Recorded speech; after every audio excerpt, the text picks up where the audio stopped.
Good evening all, I'll be presenting Television by Roald Dahl. The most important thing we've learned so far as children are concerned is to never let them near their television set. Or better still, just don't install the idiotic thing at all. In almost every house they've been, we watch them gaping at the screen. They loll and slop and lounge about and stare until their eyes pop up. Last week at someone's place, we saw a dozen of eyeballs on the floor.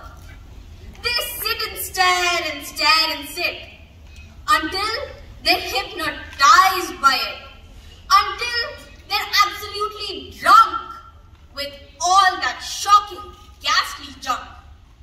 Oh yes, we know, it keeps them still. They don't climb out the windowsill. They never fight or kick or punch.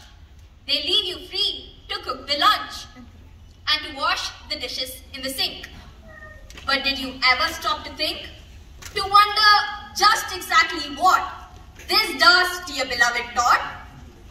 It rots the sense in their head. It kills imagination dead. It clogs and clutters up the mind. It makes a child so dull and blind. He can no longer understand a fantasy, a fairyland. His brain becomes as soft as cheese, his powers of thinking rust and freeze. He can no longer think, he only sees. All right, you will cry, all right, you will say. But if we take the set away, what shall we do to entertain our darling children? Please explain. We'll answer this by asking you, what use the darling wants to do? How use they keep themselves contented before this monster was invented? Have you forgotten? Don't you know? We'll tell it very loud and slow.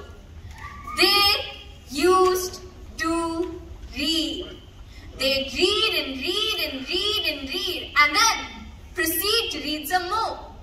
Great Scott, gadzooks! One half their lives was reading books. The nursery shelves held books galore. Books cluttered up the nursery floor.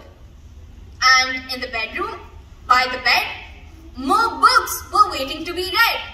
Such wondrous, fine, fantastic tales of dragons, gypsies, queens and whales, and treasure isles and distant shores, where smugglers rowed with muffled oars, and pirates wearing purple pants, sailing ships and elephants, and cannibals crouching round the pot, stirring away at something hot. It smelled so good, what could it be? Good gracious, it's Penelope. The younger ones had Beatrix Potter, with Mr. Todd, the dirty rotter, and Squirrel Nutkin, Pigling Bland, and Mrs. Tiggy Winkle, and just how the camel got his hump, and how the monkey lost his rump, and Mr. Toad, and bless my soul, this Mr. Rat and Mr. Mole. Oh books, what books they used to know, those children living long ago. So please, oh please, we beg, we pray, go throw your TV set away, and in its place you can install a lovely bookshelf on the wall.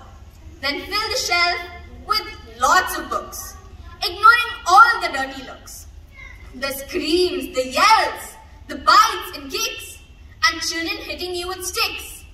Because fear not, in about a week or two of having nothing else to do, they'll now begin to feel the need of having something to read.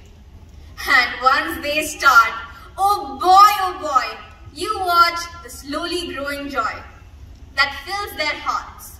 They'll grow so keen that they'll wonder what they'd ever seen in that ridiculous machine.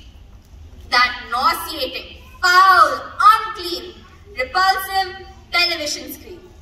And in the end, every kid will love you more for what you did.